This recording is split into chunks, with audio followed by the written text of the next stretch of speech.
মাজার জিয়ারত করা আর মাজার সিজদা করার মধ্যে পার্থক্য কি?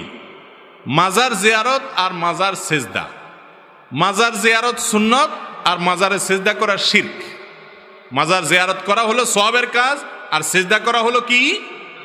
গুনাহের কাজ না, শুধু শিরকের মতো গুনাহের কাজ, যেটা একটু আগে আলোচনা করলাম। মাজার মানেটা কি? আমরা মনে করি মাজার মানে হলো বড় কোনো পীর সাহেবের কবর হলে ওটার নাম কি? মাজার। আর আমাদের মতো গরিব মানুষের কবর হলে ওটার নাম কি? কবর। এটা ভুল কথা ভাই। মাজার আরবি শব্দ, এর অর্থ হলো জিয়ারত করার স্থান, মানে কবর, যেটাকে মানুষ জিয়ারত করতে যায়। অতএব সাধারণ কবরও কবর, ওই বড় কোনো আলেমের কবরও কি, কোনো পীর সাহেবের কবরও কি, গরিবের যে কবর, সাধারণ মুসলমানের যে কবর, সেটাও মাজার।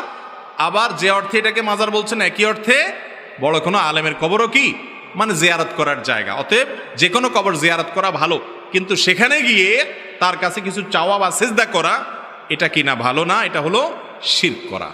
আমরা মনে করি কবরবাসীর কাছে কিছু পাওয়ার জন্য যাওয়া যায় না, কবরবাসীকে বরং দিতে যান, কি দোয়া দিতে যান। সালামুন আলাইকুম দারা কওমিন, তোমাদের মধ্যে শান্তি বর্ষিত হোক, দোয়া হলো না তাদের জন্য, এই জন্য কবরে যাবেন।